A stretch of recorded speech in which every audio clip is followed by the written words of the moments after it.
Bonjour à tous, bonjour à toutes. Il est tôt, il est 11h, 11h05, j'avais prévu 10h et puis on a eu des problèmes techniques en tout genre. Parce que ce matin, c'est un stream relativement hors série, exceptionnel. On va parler d'un sujet très précis.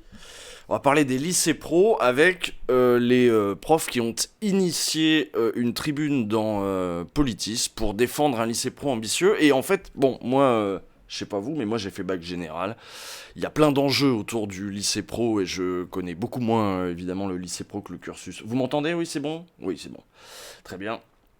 Que le cursus... ouais, je connais beaucoup moins les lycées pro que le cursus général. J'imagine que peut-être que c'est pareil pour vous et que vous avez aussi pas mal de questions. Et puis surtout, les conditions d'études, les parcours ont subi quand même dans les lycées pro des réformes ces dernières années et même depuis un certain temps. Et on va revenir un petit peu là-dessus avec nos trois invités qu'on va accueillir. Voilà, je fous en plein écran ici. C'est pas compliqué. Si, c'est compliqué. C'est compliqué ce matin. J'ai pas fini mon premier café. C'est très compliqué. Et je ne trouve plus rien. Le Streamlabs, il est où le Streamlabs? C'est terrible. Ah bah il est là, voilà. Donc, hop, voilà. Et voilà. Et là, on vous entend. Bonjour, et je vais vous présenter. Donc vous êtes là, vous voyez, cher public, Olivier, professeur du coup, rappelle-moi le... C'est à rappliquer, mais en atelier. Bon, prof de bac pro en communication visuelle. C'est ça. Et Armel, qui est prof de lycée pro aussi, en art appliqué aussi, mais enseignement général, 1 heure par semaine, etc. On va y revenir, hein.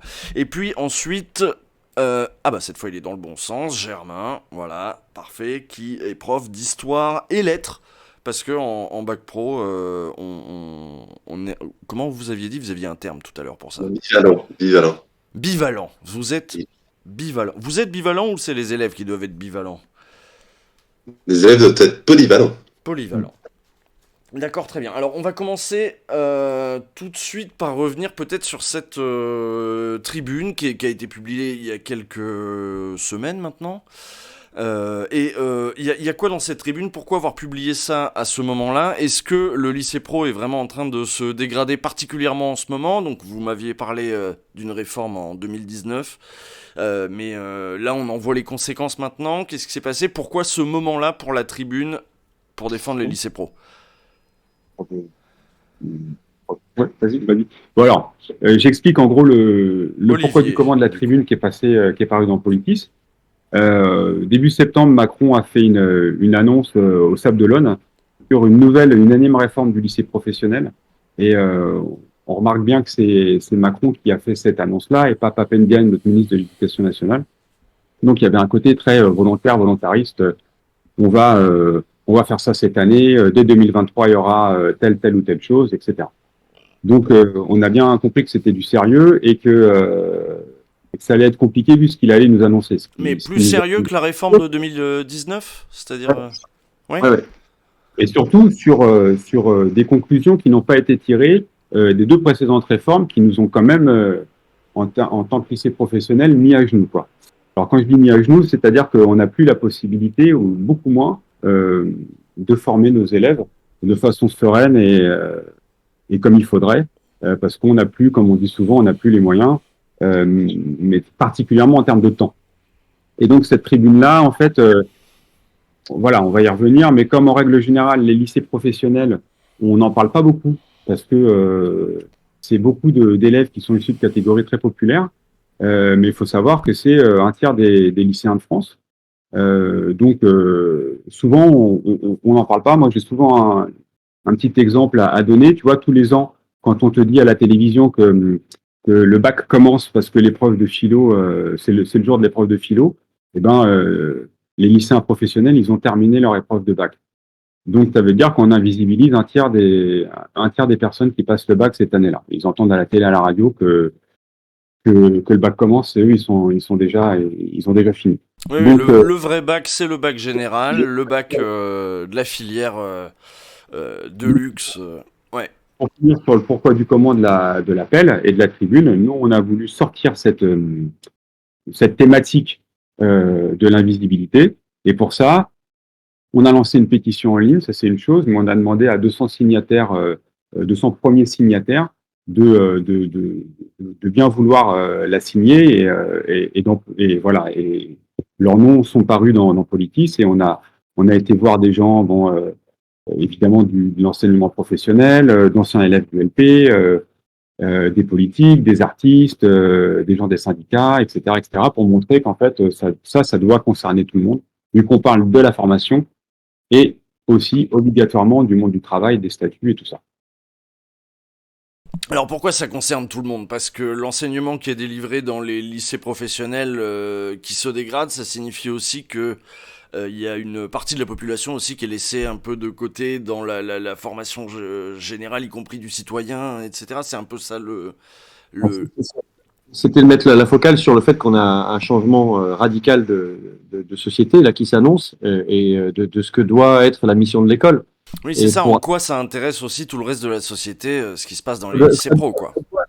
Ça doit nous surprendre et nous choquer, où il faut qu'on arrive à faire comprendre qu'on doit se demander si on est d'accord avec le fait que le déterminisme social, ça y est, ça s'est ancré et c'est un choix collectif, c'est-à-dire les enfants issus des quartiers populaires seront les ouvriers de demain et eux seuls, voilà, par exemple. Est-ce que ce choix-là est un choix qu'on accepte tous comme étant un choix de société ou est-ce qu'on doit le questionner, par exemple?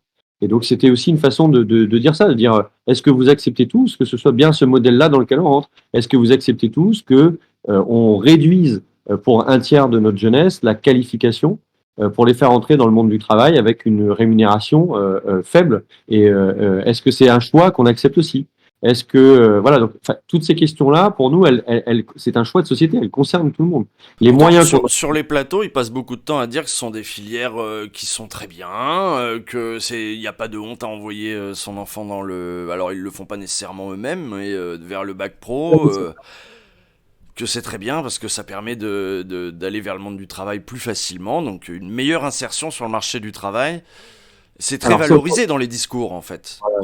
sur la réalité, c'est pas tout à fait le cas. Après, bon, on va pas rentrer dans le vocabulaire fake news du gouvernement, mais simultanément, si tu veux, en 2019, où on supprime des heures d'enseignement général de manière drastique, on crée ce qu'on appelle la voie d'excellence. Donc, il faut avoir en tête qu'il y a ce double discours permanent d'une volonté de manifester l'excellence, de renvoyer au chef-d'œuvre, à une pratique de l'enseignement professionnel qui se faisait particulièrement dans le compagnonnage, par exemple, mais en retirant progressivement les moyens qui permettent d'y arriver.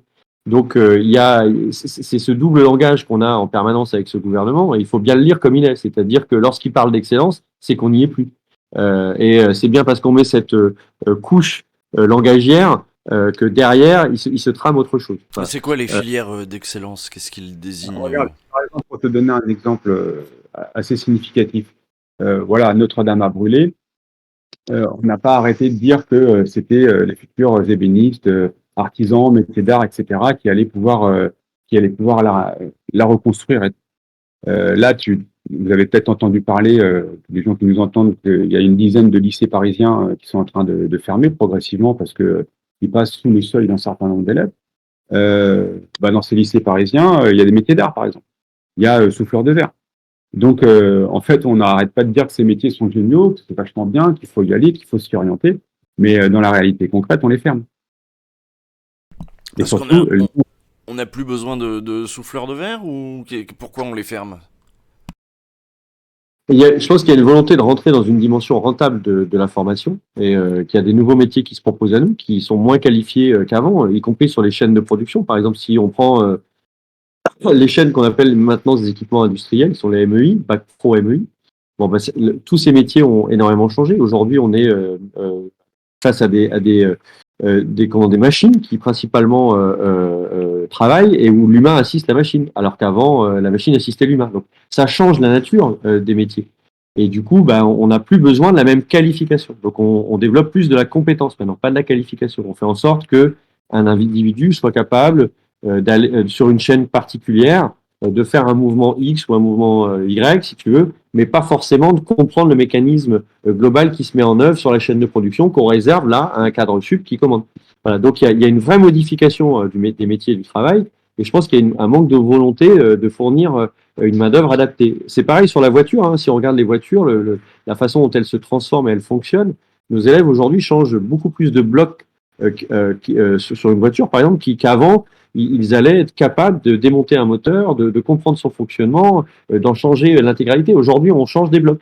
Donc c'est une autre Changer façon. des blocs, tu veux dire, il y a plus d'électronique, il y a plus de... Ou même le moteur, quand on change un bloc moteur, on prend moins le temps aujourd'hui d'ouvrir, d'aller regarder un piston, de voir s'il a frappé, de changer toute cette mécanique. On change le bloc. Voilà. D'accord, Donc parce que moi j'avais en tête l'idée que l'enseignement général se dégradait dans les lycées pro parce qu'il y avait moins d'heures, etc. et qu'on voulait que ça aille plus vite. Mais en plus, même sur les qualifications, il y a... oui, voilà, c'est ça.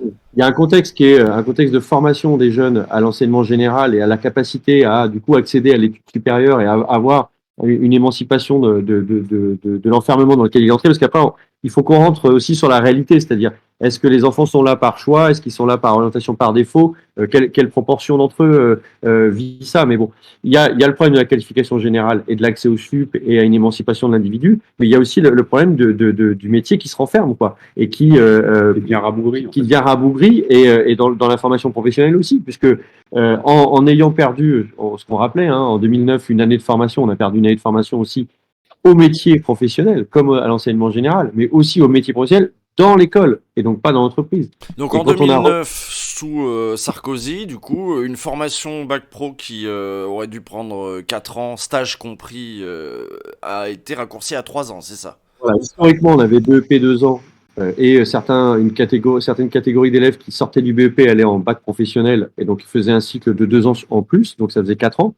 où ils faisaient un CAP 2 ans, repartaient sur un bac pro aussi, ça arrivait, donc ils faisaient des cycles de 4 ans. Avec Sarkozy, on a enlevé cette histoire de 2 plus 2 et on est passé à un bloc 3, avec une validation intermédiaire de BEP qui a fini par disparaître. Mais du coup, les enfants ont perdu une année entière de formation professionnalisante dans l'école et une formation d'enseignement général dans l'école. Et puis, en 2019, à nouveau, on a refondé cette année de seconde en faisant une année indifférenciée, c'est-à-dire où on ne prépare plus un métier spécifiquement, mais une famille de métiers. Donc, on a reperdu encore une dimension qualifiante dans l'environnement professionnel, mais on a aussi réenlevé encore en 2019 des enseignements généraux. Et donc, on a refait perdre encore une capacité de l'enfant à se former à autre chose qu'à son métier aussi. Voilà. Et ça, c'est la deuxième volant. Et donc, cette année, arrivait avec Macron et l'appel de début d'année, une troisième réforme qui, celle-ci, allait être le coup de grâce à apporter à l'enseignement professionnel pour le faire basculer définitivement dans le champ de l'apprentissage, qui est donc l'acceptation que la formation professionnelle serait délivrée à l'entreprise et plus à l'école. Voilà, c'est à peu près ça l'idée. Si je résume, si Germain ou Olivier sont d'accord pour... Oui, d'ailleurs, moi je suis assez pour qu'on fasse un petit point historique, à quel moment on arrive à... oui, à quel moment on crée le bac pro, on l'insère dans le... Parce que ça rentre aussi dans le plan de 80% d'une classe d'âge au bac, etc. Et quelle est la nuance avec l'apprentissage et pourquoi le bac pro, c'est quoi sa spécificité? Et à quoi il ouvre après, d'ailleurs, on peut aller à la fac après avec le bac pro, mais dans un premier temps, à quel moment il est créé? Oui, il est créé en 1985, le bac pro, tel qu'on le connaît. Mais déjà, en fait, depuis 1945, et même depuis en fait 1919, on a acté les choses en France. On a acté le fait que la formation professionnelle des ouvriers, elle se faisait non pas dans l'entreprise, comme ça pouvait se faire au 19e siècle par exemple, non pas en faisant le tour de France, comme les compagnons l'ont fait de manière minoritaire. C'est les corporations, ça, oui, oui. Mais voilà, et on a acté après la Première Guerre mondiale le fait qu'il fallait une vraie formation qui permette aux ouvriers d'avoir une ouverture sur la citoyenneté et sur la culture notamment, et pour éviter, ça c'est quand même important après la Première Guerre mondiale, de ne former que de la main-d'œuvre prête à aller faire les soldats quand c'est nécessaire. En tout cas, c'était toute la réflexion des pédagogues après la Première Guerre mondiale. Et donc, on a acté en... L'idée, c'était d'arracher aussi cette formation aux patrons, aux entreprises, etc. et de la ramener à l'école, à l'État, à la nation, quoi. Oui, alors ça s'est fait petit à petit parce qu'il y avait déjà des initiatives avant. Dès 1913, il y avait déjà des écoles qui commençaient à exister avant la Première Guerre mondiale. Mais c'est vraiment en 1919 où, au niveau national, on s'est dit, bon, bah maintenant, en France, les ouvriers seront formés dans des écoles publiques. Et voilà, et c'est là qu'on va apprendre un métier. Donc ça, c'est une loi très importante, là, en 1919, la loi Astier. Et Dans la loi, est-ce que tu peux confirmer que le monde de l'entreprise à l'époque était d'ailleurs favorable à ça parce qu'il voulait regagner une main-d'œuvre qualifiée qu'il n'avait pas forcément? oui, ils étaient favorables parce que on s'est aperçu en effet que un métier, ça ne s'apprend pas forcément à travers des tâches sur un emploi. Et c'est d'ailleurs Usul, je crois que tu faisais la différence dans un tweet assez récemment entre emploi et métier. Et je crois que c'est une distinction qui est importante parce qu'on s'est en effet dit qu'il ne fallait pas juste limiter l'apprentissage à un emploi, mais qu'il fallait donner une qualification aux ouvriers qui leur permettrait d'avoir du coup un métier et donc une évolution aussi dans leur métier, qui ne soit pas forcément astreint aux besoins de leur territoire, mais qui puisse sur l'ensemble du territoire national voilà, faire valoir leurs compétences, leur apprentissage et donc potentiellement trouver un métier. Donc c'est une conquête, j'ai envie de dire, pour les classes populaires d'avoir obtenu ce niveau de formation, alors même qu'ils étaient plutôt destinés à l'usine juste après, mais malgré tout, l'État allait prendre en charge d'une formation un peu plus générale. Oui, c'est une conquête et c'est une conquête qui a été renforcée en 1945, où là on a renforcé la partie disciplinaire générale, où on a d'ailleurs eu des examens pour avoir à l'époque un certificat professionnel. Il fallait les sujets c'était costaud hein, en français et en histoire. On peut retrouver dans les archives des exemples assez audacieux. Et en fait, c'est en 1985 où là, le gouvernement socialiste décide de mettre en place ce qu'on appelle le baccalauréat professionnel. C'est Donc pour là, chevènement à l'éducation, c'est ça? Non? c'était pas. Alors, je me souviens c'était Daniel Bloch qui était DGESCO, mais le ministre Olivier, tu sais, si ça devait être. On va retrouver, vas-y. On va retrouver. Oui, c'est pas grave, c'était Voilà, anecdotique. et c'était donc à ce moment-là, en 1985, qu'on décide de faire, vous savez, ce fameux objectif de 80% d'une classe d'âge au baccalauréat.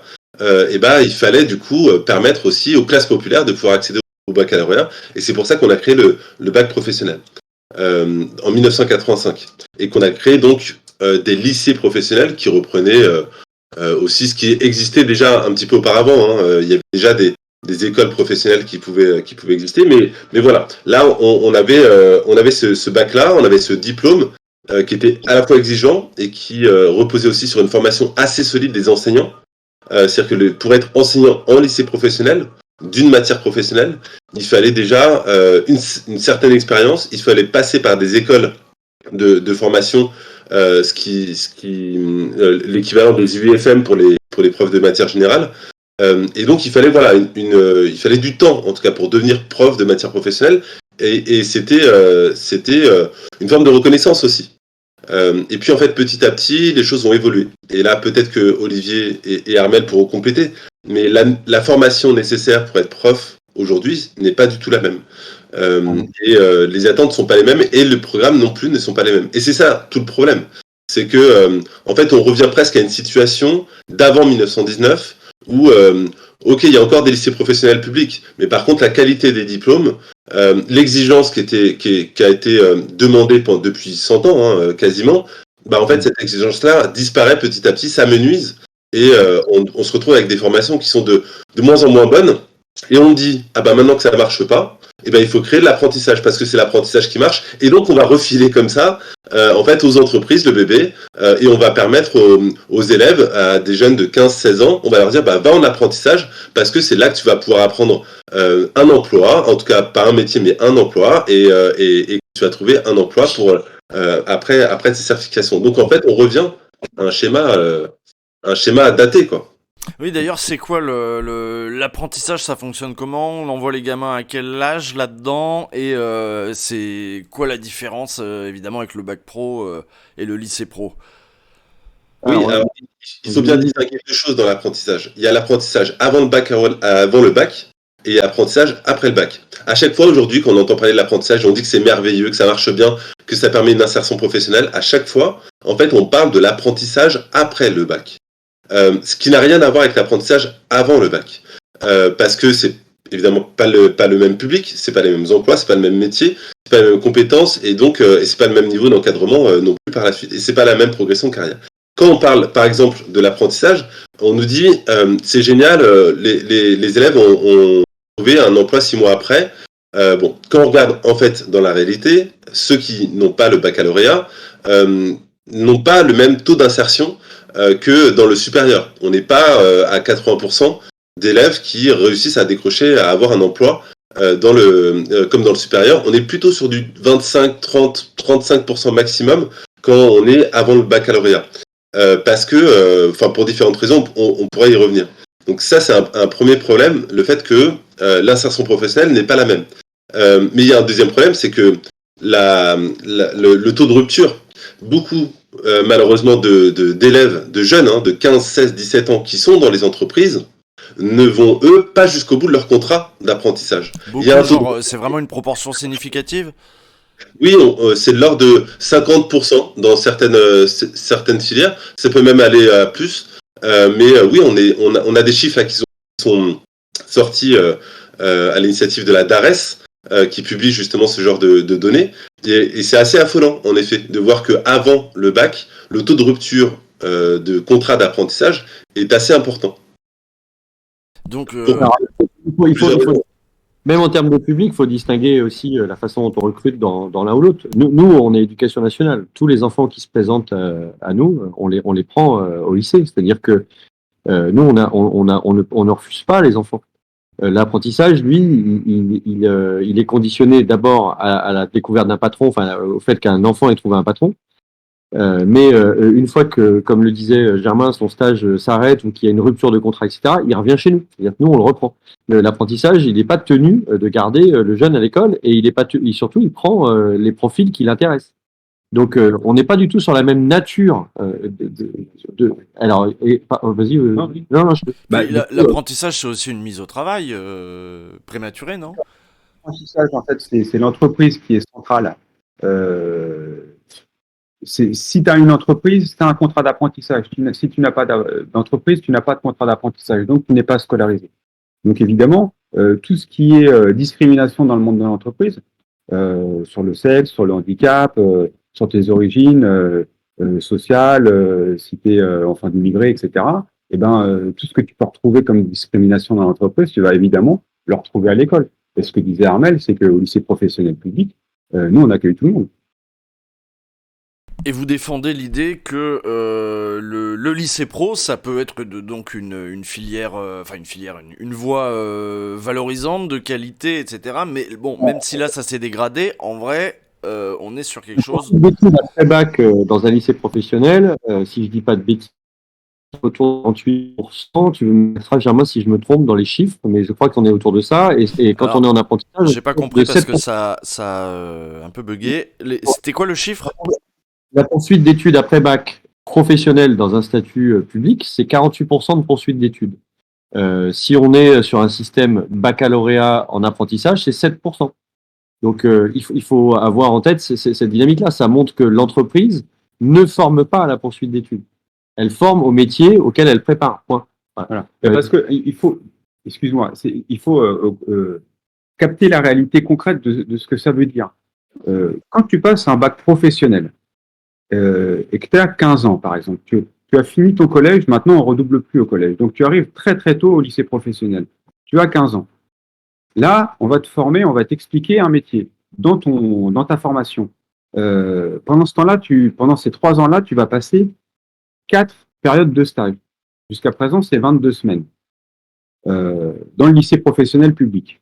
Tu vas aller voir un patron qui va te prendre un mois et demi. L'année d'après, tu vas faire 2 fois un mois. Et l'année d'après encore, tu vas faire encore un mois et demi. du coup, tu peux prétendre en sortant d'un lycée professionnel public, non seulement avoir eu une formation professionnelle dans les ateliers de ton lycée pro que tu as pris en charge, et ce sont des ateliers vastes avec plein de plateaux techniques, on t'apprend une réalité très Qui forme à la diversité du voilà, métier. une réalité très variée et diverse du métier. Et en plus de ça, tu auras eu ce qu'on appelle le PFMP, période de formation en lycée professionnel, qui t'auront montré différentes qualités. Voilà, par exemple, si tu te débrouilles bien et que tu passes un bac pro cuisine, par exemple, tu vas essayer de trouver 4 stages différents, un dans un snack, un dans un restaurant un peu luxe, un dans une cafétéria et un je sais pas trop où.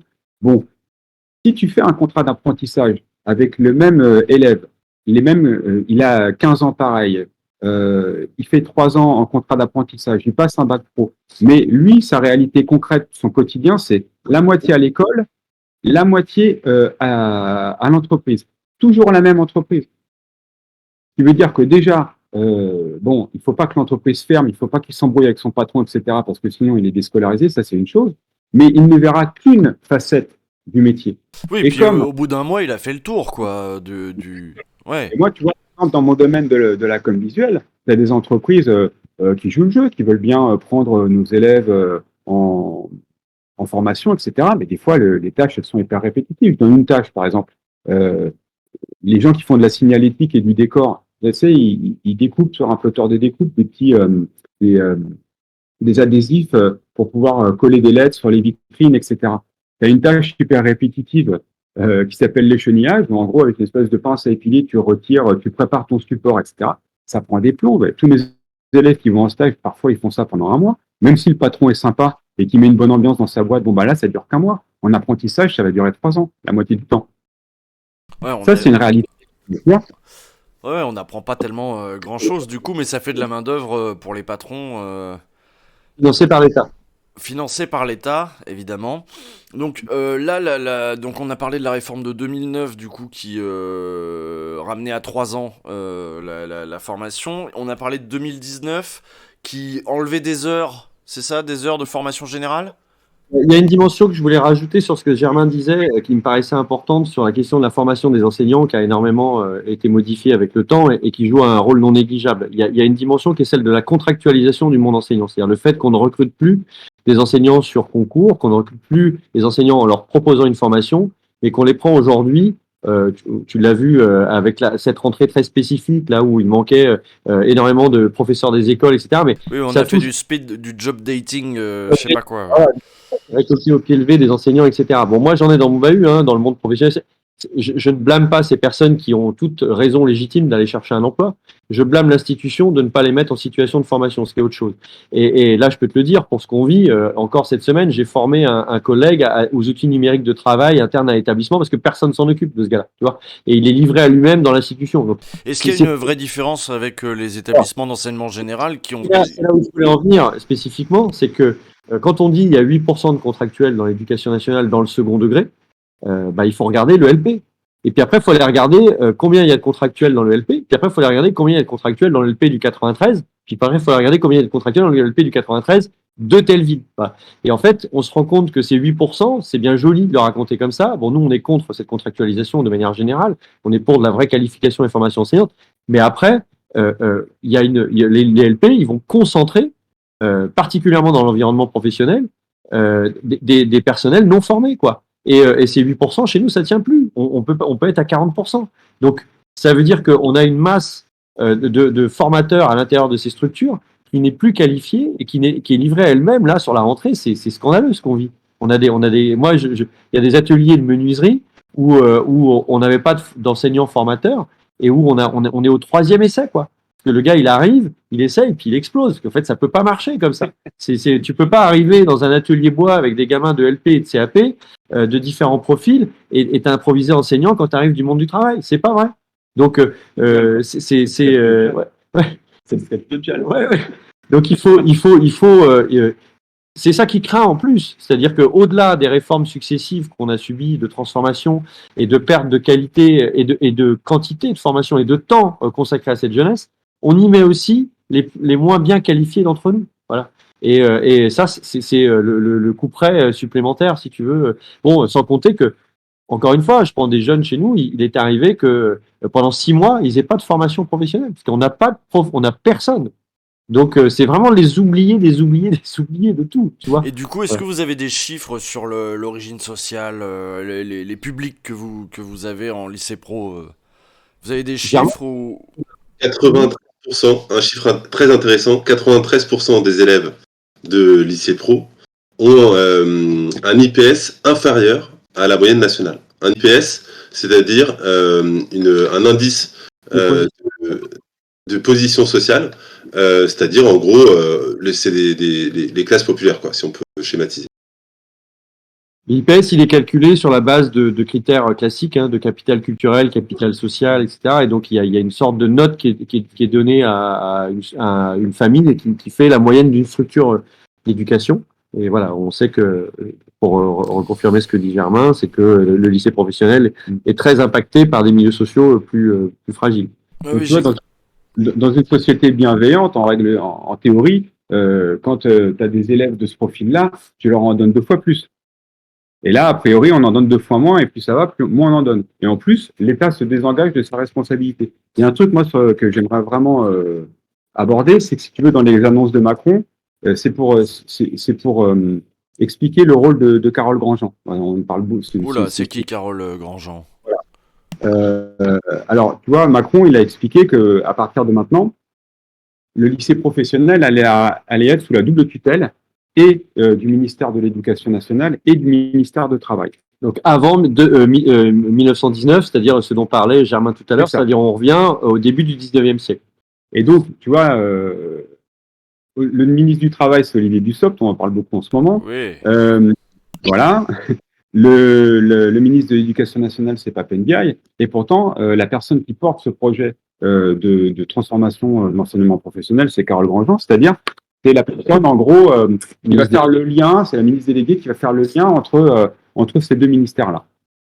Et donc, si tu veux, on a vraiment une vision utilitariste du lycée pro, parce que là, on est en train de te dire, bah voilà, il y a un siècle, l'État a pris une décision qui était assez fondamentale, c'était de retirer du ministère du Travail l'enseignement professionnel pour le mettre, comme l'a expliqué Germain tout à l'heure, sous la protection de l'instruction publique à l'époque, qui est ensuite devenue l'éducation nationale. Et maintenant, bim, grand bond en arrière, et on te dit qu'en gros, les enfants de prolo, ils vont retourner à l'usine. C'est pour parler un peu de façon caricaturale, mais quelque part, dans l'idée, c'est un petit peu ça. Et C'est ça, leur des formations qui se dégradent. J'imagine que ça signifie aussi que à l'année, chaque élève coûte moins cher aussi à l'État. Il y a des économies qui sont faites là-dessus.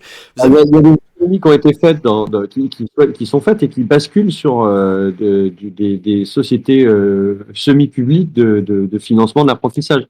Donc en fait, toutes les économies qui sont faites au LP, elles sont réinjectées dans l'économie de l'apprentissage. D'accord, donc Donc ça... les services de l'entreprise. Voilà, donc là, du coup, de l'argent de l'État qui va aider à donner de la main-d'œuvre aux entreprises, de la main-d'œuvre de jeunes gens qui sont coincés là-bas en apprentissage. Et c'est dur de parler de ce sujet dans l'espace public, il intéresse peu, parce que le monde social qui a la parole dans les médias est un monde social assez éloigné des publics du lycée pro. Oui, bah, tu le disais tout à l'heure, hein, tu sais, tous les gens qui sont là pour dresser les louanges du lycée professionnel, du savoir-faire, de l'artisanat. Et de l'apprentissage, hein, ils nous disent que c'est formidable. Eh bien, ces gens-là, en règle générale, n'envoient pas leurs enfants dans ces endroits-là. Ils ne sont pas issus de ces domaines-là. Tu vois, là, on vit, je ne sais plus qui avait fait les couleurs sociologiques des députés de l'Assemblée nationale. Elle n'a pas forcément toujours été très diverse, mais en tout cas, ce qui est sûr, c'est qu'elle l'est beaucoup moins aujourd'hui qu'elle ne l'a été hier. Là, on est en plein dedans avec Ambroise Croizat, qui a quand même créé la sécurité sociale. C'était quand même un ouvrier. La personne qui a permis à la population française d'augmenter son espérance de vie de façon significative, c'était pas un tout-bib, c'était un ouvrier. Ça, aujourd'hui, on l'a plus. Donc évidemment, les gens importants, quand ils parlent du lycée pro, ils peuvent pas faire autre chose que de dire que c'est génial et que c'est formidable, mais en attendant, ils sont en train de la sécher. Et la sécher, tu vois, je te disais tout à l'heure, quand il y a la double tutelle, ça signifie concrètement qu'on veut calquer de plus en plus, ça l'est un petit peu aujourd'hui, mais ça va l'être de plus en plus, les offres de formation locales à la réalité du travail local. Du bassin En d'emploi. Voilà. bassin, c'est ça. Il y a une usine automobile qui ouvre, on va faire plein de formations dans l'usine automobile. Si dans 10 ans, l'usine automobile elle est délocalisée, elle ferme, tu te retrouves comme un con, le bec dans l'eau, avec des formations pour rien. Ce qui voudrait dire déjà, ça c'est un vrai problème, parce que Mais ça, attendez, ça, parce que ça veut dire quoi? Ça veut dire que on pousse les gamins je veux dire, ils choisissent pas, en fait, on les pousse dans des là, filières. la formation est restreinte. Là, c'est clairement ce qui est en train de se dessiner, ce qui est une tristesse absolue, oui. C'est-à-dire qu'en fait, si tu veux, c'est ça qui est compliqué. Tu disais tout à l'heure, c'est difficile d'en parler, etc. Tu vois, moi, quand je parle en famille ou avec des amis qui sont pas dans ce milieu-là, ça peut paraître logique, en fait. Oui, Ah, c'est bah, ça, c'est pourquoi du bon sens. Ah bah, s'il y a ça comme emploi dans la région, évidemment qu'on les forme à ça, c'est bien. Parce que tu vois, par exemple, Germain, il est en région parisienne, dans le 93. Armand et moi, on est dans le 06. Donc, tu vois, ici, chez nous, par exemple, c'est beaucoup sur l'industrie du tourisme, etc. Bah, pourquoi est-ce que dans le 93, on pourrait pas faire une formation dans l'industrie du tourisme? Ou inversement, pourquoi est-ce que dans le 06, on pourrait pas faire une formation ailleurs? Nos métiers du bois, par exemple, qui sont propres aux régions de l'Est, tu vois. Ce qui est le cas aujourd'hui, tu vois. Ça, c'est encore possible. Il y a encore une diversité de formations aujourd'hui. Donc là, plus ça va aller, plus on va dans une vision utilitariste et court-termiste.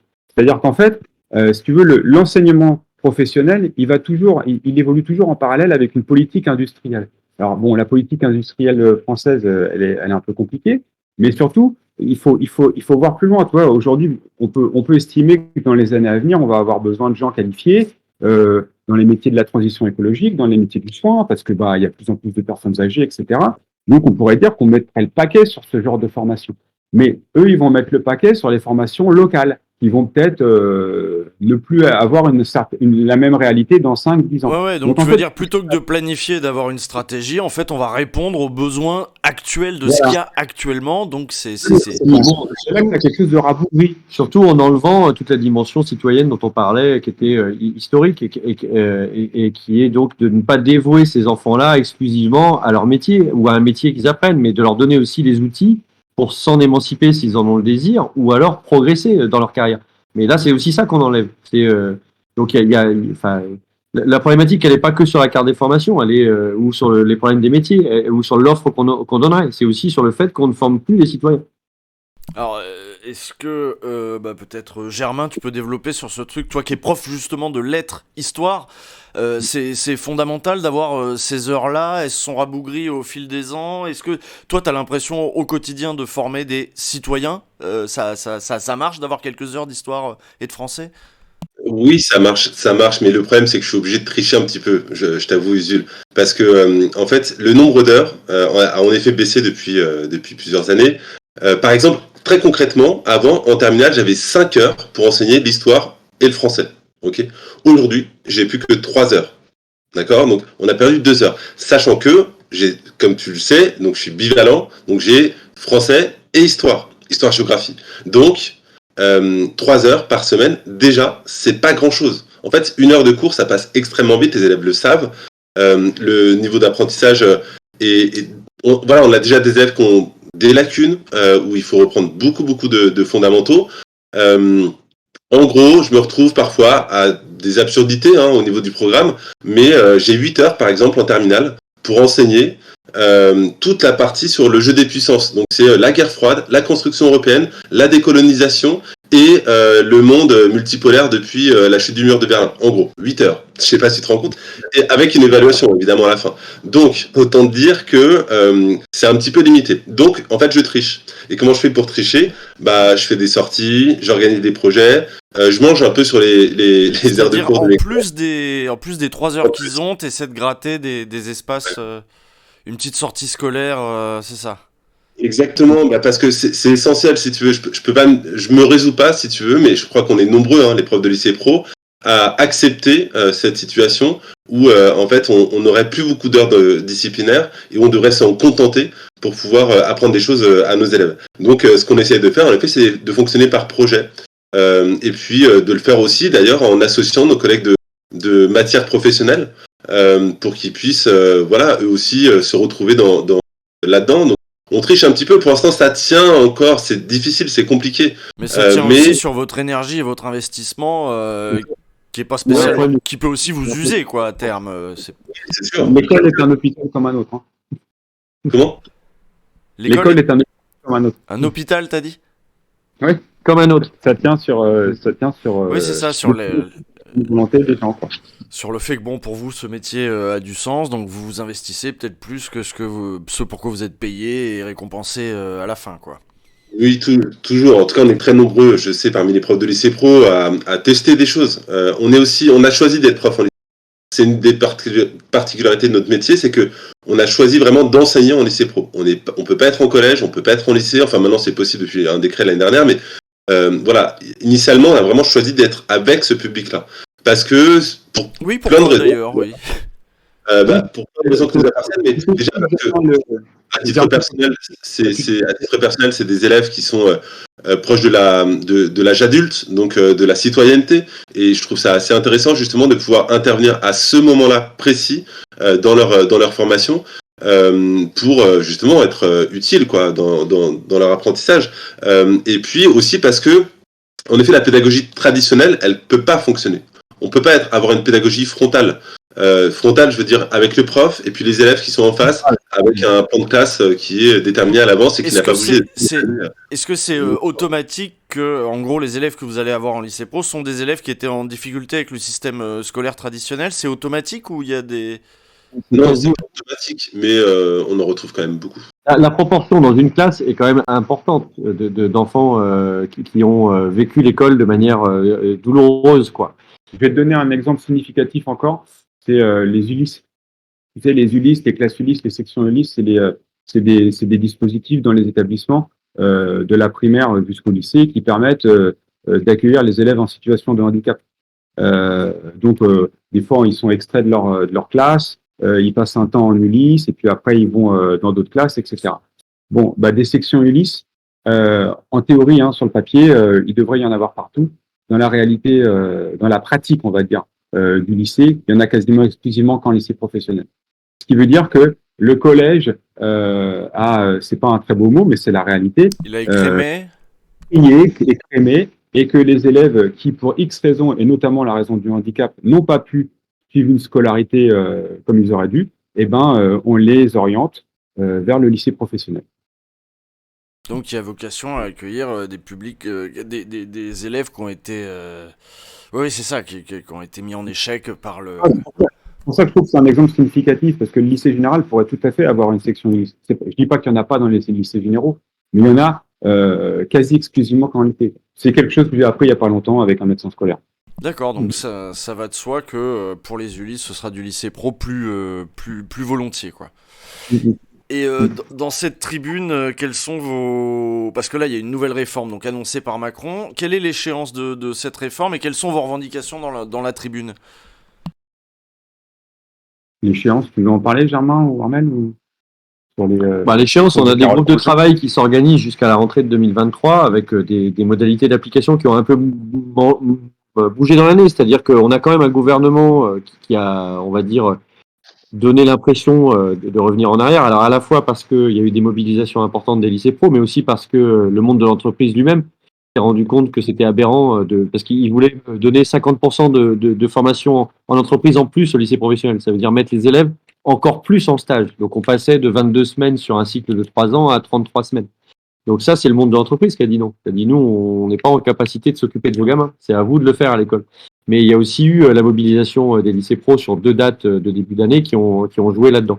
Donc là, Grandjean, elle fait de l'aménagement. Il faut garder en tête que il y a 2 objectifs. Il y a la question de remettre à l'entreprise et l'entreprise au centre de la formation des jeunes. Mais il y a le fait de réduire les coûts d'éducation nationale. Donc, c'est 2 choses simultanées. Même si là, il y a eu une sorte de rétropédalage sur certains points, il ne faut pas se leurrer que l'objectif, in fine, ça va être de résoudre ces 2 problèmes. C'est-à-dire le fait qu'on coûte trop cher et l'idée que c'est l'entreprise qui doit prendre en charge cette formation d'une manière ou d'une autre. Donc, là, ils sont en train d'élaborer un certain nombre de stratégies nouvelles, de propositions nouvelles qu'il faudra discuter, puisqu'elles vont être discutées par les partenaires sociaux, mais c'est encore en cours de réalisation. Nous, ce qu'on revendique, c'est une autre école que celle-là, quoi. C'est-à-dire, l'appel, il n'est pas exclusivement pour dire non à cette réforme. Ça, c'est une première étape de faire un lever de bouclier en disant attention, regardez vers quoi on est en train de basculer de manière définitive.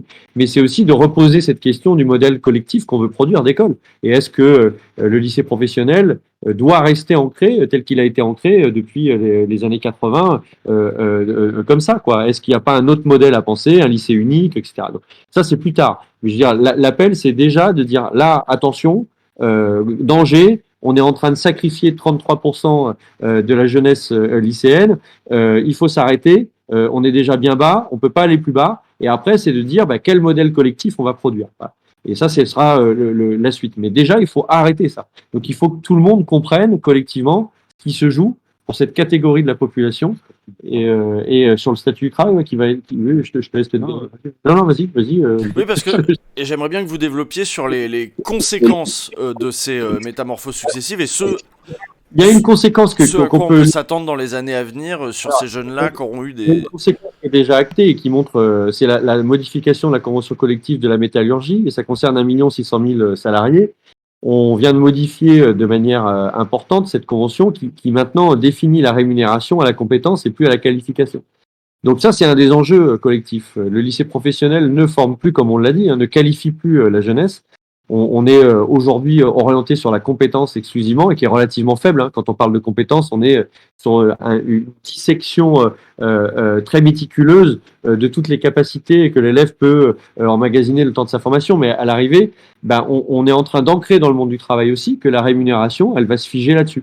Donc l'élève va avoir des compétences, un cahier de compétences, et c'est ce cahier de compétences qui est susceptible de lui donner la nature de son emploi et de sa rémunération à venir. Portefeuille.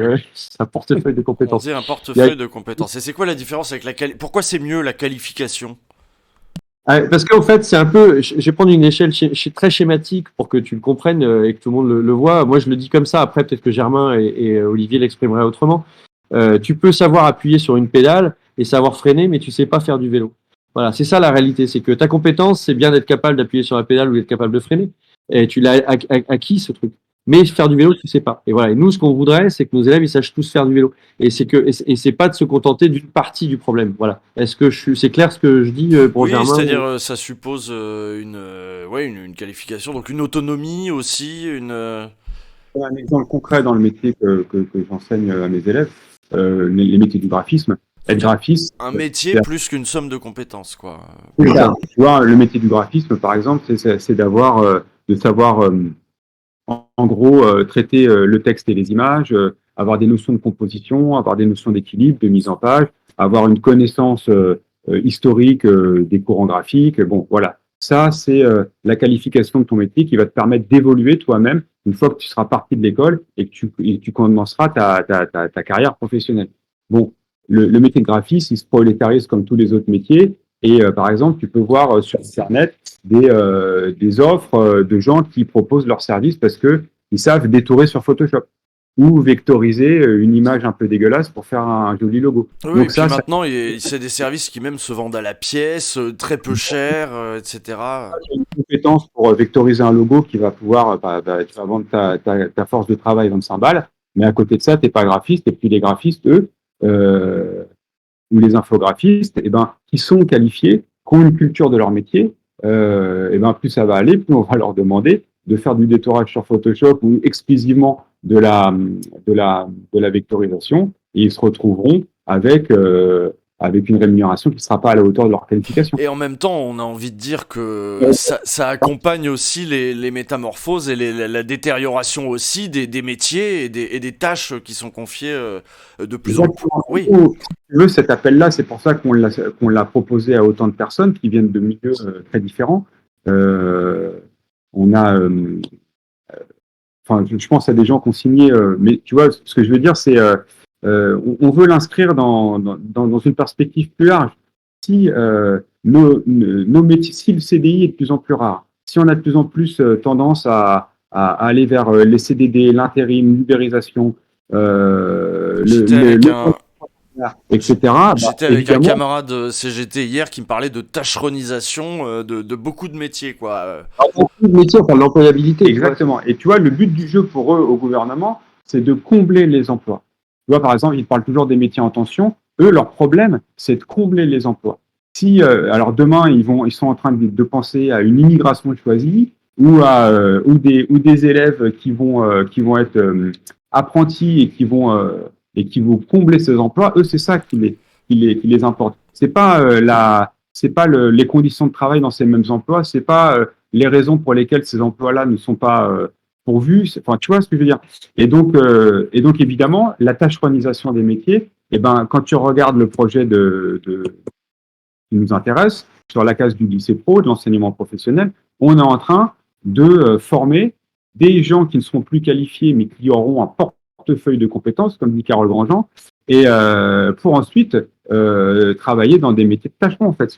Je peux te citer, là, moi, ça, c'est dans les groupes de travail de la réforme du lycée pro que le gouvernement est en train de mettre en place. Je peux dire le truc.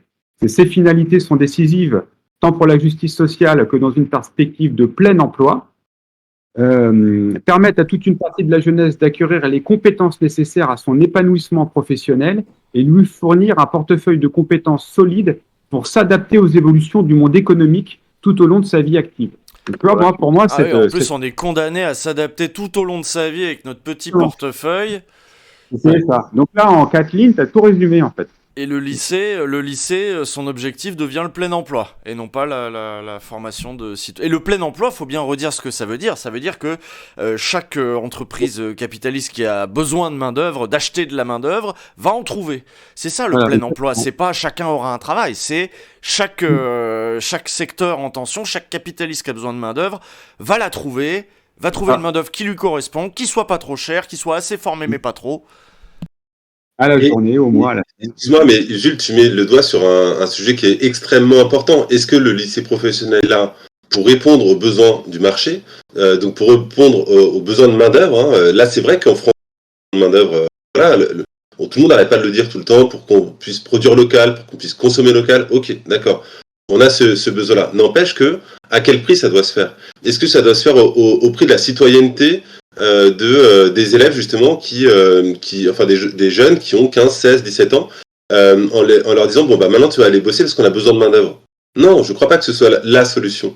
En fait, il faut plutôt prendre les choses à l'inverse, se dire que le lycée professionnel jusqu'à présent c'est un lycée de remobilisation. Remobilisation, c'est, on le disait au début.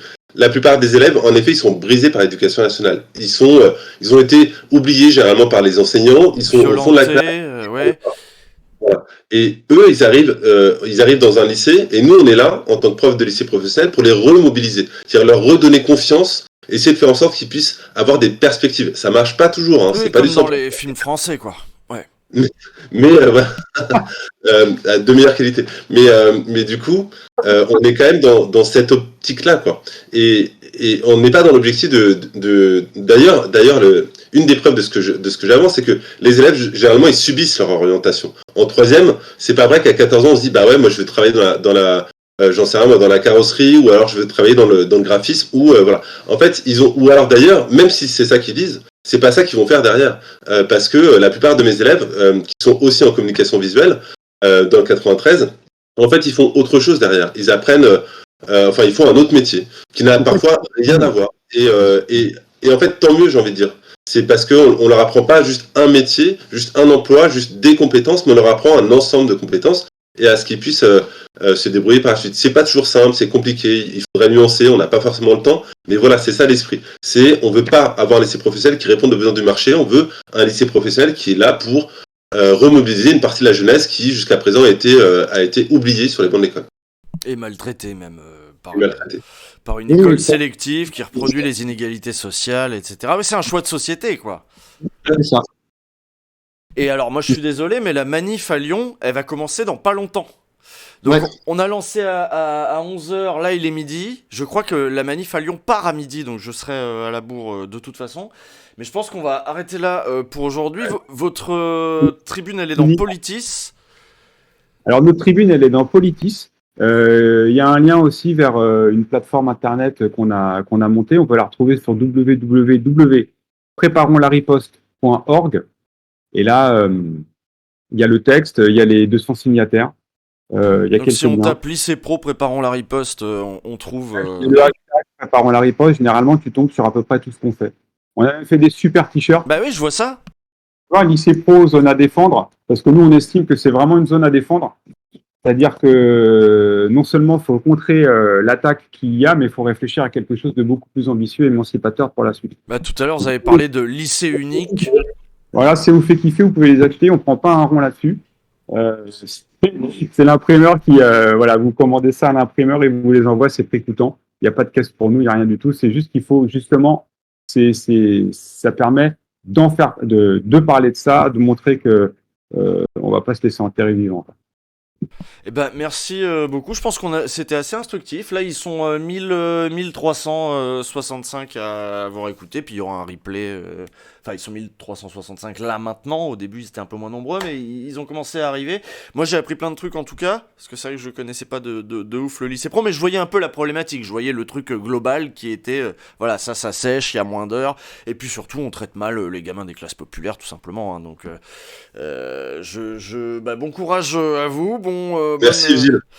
Merci beaucoup. Ouais. Bonnes vacances, bonne grève, bonne manif. Je ne sais pas ce que vous Bonne faites. manif. Nous, elle est commencée à 10h, donc il est midi, tu vois, on va aller sur la fin, mais on a une AG à préparer, donc on y va. Très bien. Merci. Eh bien, bonne journée à vous. Et moi, je vais dire au revoir aux gens vite fait, parce que oui, il faut que je me casse, moi. Absolument. Ça marche.